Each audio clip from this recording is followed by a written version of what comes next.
Bonjour à tous, bienvenue sur ce nouvel épisode de l'Hebdo des marchés. Hebdo des marchés, podcast d'Itoro. Comme toutes les 2 semaines, j'ai l'honneur de réaliser ce podcast avec Marc Toiti. Salut Marc. Salut Antoine, bonjour à toutes et à tous et ravi de vous retrouver. Donc après ce webinaire qui a très très bien fonctionné, donc on est content que ça vous ait plu. Et voilà, donc on est toujours là pour répondre à vos questions. Voilà. Voilà, donc là, effectivement, on est quasiment à la fin du mois de juillet. On est le lundi 29 juillet. Ça va être le dernier après une petite pause au mois d'août. On va reprendre fin août les podcasts. Alors, on va donc terminer ce mois de juillet avec quand même certaines craintes, évidemment. Alors, notamment du côté de la France, puisque la récession est là en France. On va continuer après ce podcast, pardon, avec les banques centrales. C'est une semaine de banque centrale, mine de rien, avec la Fed notamment. Et on va terminer, comme d'habitude, par les marchés boursiers qui tiennent, mais avec cette rotation donc, sectorielle aux États-Unis. Alors, Marc, que peux-tu nous dire sur la France qui est en Non, récession? écoute, on s'attendait, c'est vrai qu'on a une activité qui est assez difficile aujourd'hui depuis quelques mois, déjà depuis le mois de mai dernier, donc avant même la dissolution de l'Assemblée, on a eu des petits problèmes économiques, on avait un très fort ralentissement, des indicateurs avancés des directeurs d'achat qui montraient qu'on était déjà en récession, du moins en zone de récession, et là, la semaine dernière, les chiffres de l'INSEE, donc là c'est encore plus sérieux, j'ai envie de dire, le climat des affaires de l'INSEE, c'est un indicateur qui est très bien corrélé avec l'activité économique, c'est littéralement effondré. On est tombé sur des plus bas, si on enlève la période Covid-19, donc depuis 2015. Donc c'est vrai que ça fait un petit peu peur. On se dit qu'est-ce qui se passe? Et tous les secteurs d'activité sont concernés, que ce soit l'industrie, les services, le bâtiment, le commerce de détail, enfin toute l'économie française, malheureusement, malgré les Jeux Olympiques, parce que évidemment ça a amené un petit boost entre guillemets de croissance très limité. Malgré cela, eh bien évidemment on a cet effondrement avec une inquiétude massive sur l'avenir de la France, l'avenir économique, l'avenir également politique. On a vu la semaine dernière que il y a un risque d'abrogation de la réforme des retraites. Alors même si cette réforme n'était pas géniale, faudra la refaire, c'est sûr, il faudra l'améliorer. Mais si on l'abroge, ben là c'est clair que les agences de notation avaient déjà annoncé qu'elles dégraderaient très fortement la note de la France. Donc évidemment, si vous réformez les retraites, c'est pas pour les agences de notation, c'est pour nous, c'est pour sauver le système des retraites à la française. Et si évidemment on a un gouvernement qui annonce demain, ben là on va continuer d'augmenter les dépenses, on va abroger la réforme des retraites, etc. Alors là, ça peut faire évidemment très très mal, notamment sur les taux d'intérêt des obligations d'État. Ils vont un petit peu baisser, mais ils pourront très fortement remonter demain. Et c'est ça vraiment le problème aujourd'hui, c'est que nous avons déjà une récession qui est en train de s'installer en France, malheureusement. On en parlait sur les indicateurs avancés de l'activité, qui sont catastrophiques. Et même si on regarde sur la confiance des ménages, l'indicateur de consommer, selon les ménages, reste extrêmement bas, quasiment sur des plus bas.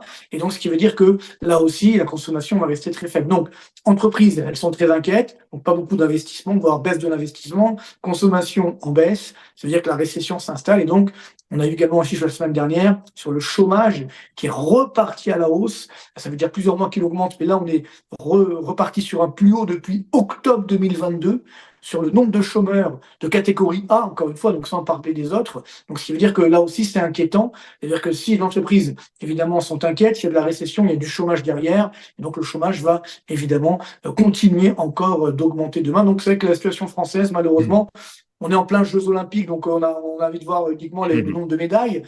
Mais au-delà de cela, la médaille, pour l'instant, elle est sur la France, sur la récession, puisqu'on est l'un des plus mauvais pays, je dirais, du monde développé, entre guillemets, en termes d'activité économique, et donc avec un taux de chômage qui, malheureusement, si on regarde l'indicateur INSEE de perspective du chômage, selon les chefs d'entreprise, tiens-toi bien, on pourrait repasser au-dessus des 8,5% de taux de chômage. Là, on est à 7,5, on pourrait avoir 8,5 d'ici la fin de l'année. Donc, ça veut dire, évidemment, beaucoup de problèmes, beaucoup de risques sociaux, sociétaux pour les Français.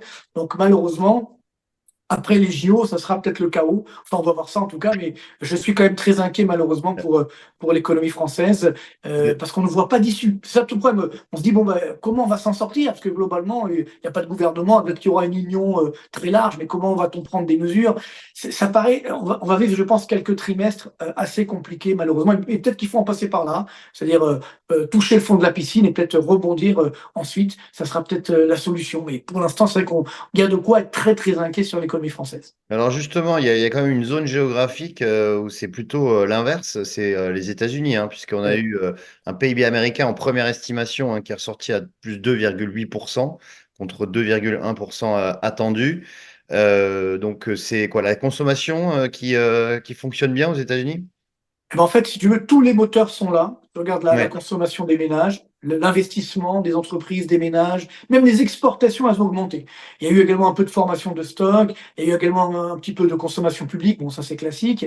Donc, tout a bien fonctionné finalement, et donc on a, tu l'as dit, 2,8% de croissance en rythme annualisé, ça veut dire Mm. 0,7% sur le trimestre, et en glissement annuel, on est remonté à 3,1%, donc ce qui est un plus haut depuis avant, si on enlève la période Covid, parce qu'avant, là, il y avait de la volatilité, mais avant, on fait un Mm. plus depuis le quatrième trimestre 2019. Donc avant ce cataclysme du Covid, entre guillemets, et l'arrêt, puis le rebond, etc. Donc c'est quand même des très très bons chiffres. Hein. On a dans une consommation qui est là, qui reste dynamique, et ça c'est très important. Et en plus de cela, je l'évoquais tout à l'heure, les indicateurs des directeurs d'achat, autant chez nous en France, on est toujours en zone de récession, on est à 49,5 pour l'indice composite. Dans la zone euro, on est tombé à 50,1. Donc, je rappelle l'enquête, hein, c'est-à-dire c'est une barre à 50.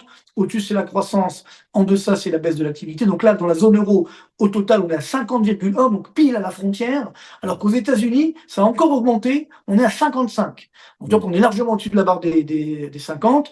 Et donc, ça, on est sur un plus haut depuis avril 2022, donc moment où commençait la guerre en Ukraine. Donc, c'est-à-dire que là aussi, on a une situation où l'économie américaine, il y a une bonne croissance et la croissance va rester encore forte pendant plusieurs trimestres, au moins jusqu'à la fin de l'année. Donc d'ailleurs, ce qui m'a amené à réviser ma prévision de croissance que je présentais lors du webinaire, j'avais dit plutôt autour des 2, Mm. 6, 2, 8. Là, on sera plutôt Ouais. autour des 3. Hein, Mm. donc, ce qui veut dire qu'on a une bonne croissance américaine. Et donc, mécaniquement, il y a un petit dilemme pour la Réserve fédérale américaine. Mm. Que comme il y a une bonne croissance, c'est vrai que l'inflation, elle baisse un peu, mais elle est toujours à 3%. Donc, elle est toujours quand même relativement élevée. Donc, est-ce que la Réserve fédérale américaine peut baisser les taux d'intérêt?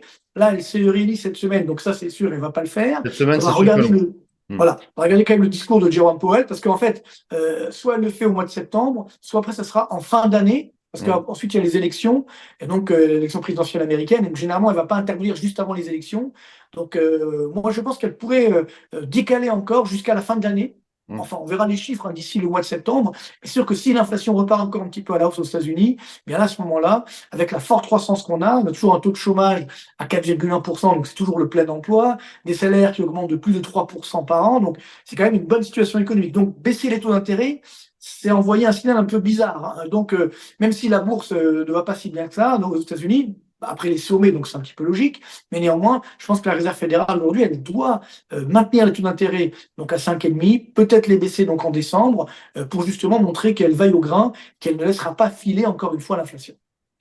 Oui, effectivement, on a vraiment deux zones géographiques qui sont complètement différentes entre d'un côté, on peut dire même l'Union européenne et de l'autre côté, les États-Unis. Alors maintenant, si on parle un petit peu des marchés financiers, c'est vrai qu'on a eu une correction qui se poursuit sur les big tech américaines. Hein. On a vu vraiment des fortes baisses, plus fortes baisses sur le Nasdaq mercredi dernier depuis 2022. Donc un Nasdaq qui perd 3% la semaine dernière. En revanche, donc l'indice des small caps, donc c'est le Russell 2000, qui lui a pris 3,4%. Donc on voit bien que il y a vraiment une rotation sectorielle qui s'opère aux États-Unis. Du côté des marchés européens, on a plutôt une stabilisation. Alors c'est vrai que c'était une semaine de tous les dangers avec 25 publications de sociétés du CAC 40. On a eu des gadins, hein, on l'a vu le secteur du luxe qui a bien baissé avec LVMH, Kering qui a perdu 10%. Le secteur automobile aussi qui a bien baissé avec Stellantis qui perdait 13%. Mais on a eu quand même aussi des bonnes nouvelles. Secteur défensif, Sanofi, EssilorLuxottica qui ont bien progressé. Mais on sent qu'il y a quand même une fébrilité générale sur les indices. Mm. Oui, il y a une fébrilité également sur le CAC 40, il faut bien le voir, parce que Oui. tu l'as dit tout à l'heure, hein, que ce soit le Standard & Poor's 500 notamment, il a battu des records. Bon, là, il baisse un peu, mais il a quand même battu des records historiques. Alors que le CAC 40, bon, il avait battu des records historiques il y a quelques semaines, quelques mois même. Mm. Mais là, ensuite, depuis donc le mois de mai et surtout depuis le mois de juin et la dissolution, le CAC 40 baisse beaucoup. Donc il y a vraiment un spread, un écart entre les performances américaines et les performances, ou du moins les contre-performances européennes, et notamment de la France. Donc là, il y a un risque France qui est bien en Mm. train de s'installer. Et tout à l'heure, on parlait justement sur les indicateurs des directeurs d'achat. L'écart entre les États-Unis et la zone euro montre que là aussi, l'euro va baisser. Il a un petit peu baissé la semaine dernière, mais il va baisser beaucoup plus fortement dans les prochains mois, puisqu'on a une bonne croissance aux États-Unis. Chez nous, c'est proche de zéro, plus les indicateurs avancés qui montrent que ça va continuer comme ça, plus la Réserve fédérale qui va quand même maintenir le taux d'intérêt, alors que la BCE va peut-être encore les baisser une petite fois à la rentrée. Donc là, encore une fois, sans parler bien sûr de la crise politique en France qui peut déboucher sur une crise de la zone euro, parce que je rappelle que la Commission européenne a engagé une procédure de déficit excessif contre la France, et que la France doit, avant le 20 septembre, proposer donc un projet de réduction des dépenses publiques. Mm. Donc je ne sais pas comment on va le faire, parce que déjà il n'y a pas de gouvernement, et puis le prochain, enfin, si on écoute ce qui se dit, n'a pas du tout envie de baisser la dépense publique. Donc ça va être, et encore moins les déficits. Donc ça va être un petit peu compliqué. Mm. Mais ceci étant, donc là on a bien ces dangers quand même sur la zone euro, donc sur l'euro-dollar, donc à la baisse sur l'euro, à la hausse sur le dollar, et sur les marchés boursiers, tu l'as bien dit, donc avec un risque France supérieur, je pense, au risque US, au risque Mm. américain. Donc là, il y a effectivement une variation sectorielle avec les small caps qui remontent un peu. Pourquoi? C'est un peu logique. C'est comme quand on a vu sur les marchés immobiliers, par exemple en France, quand les grandes villes ont atteint des sommets historiques, c'était trop cher. Donc évidemment, il fallait réinvestir là où c'était pas encore trop cher, donc dans Mm. les petites villes. Mais là, c'est exactement pareil. Les, les big tech, etc., ou même dans le luxe, les grandes entreprises avaient des niveaux complètement stratosphériques. Donc les investisseurs se sont dit, bon, là, ça commence à devenir vraiment très cher.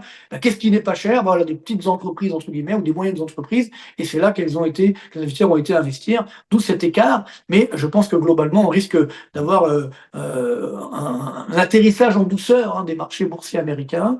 Alors chez nous, il a déjà commencé, il va être un peu plus brut.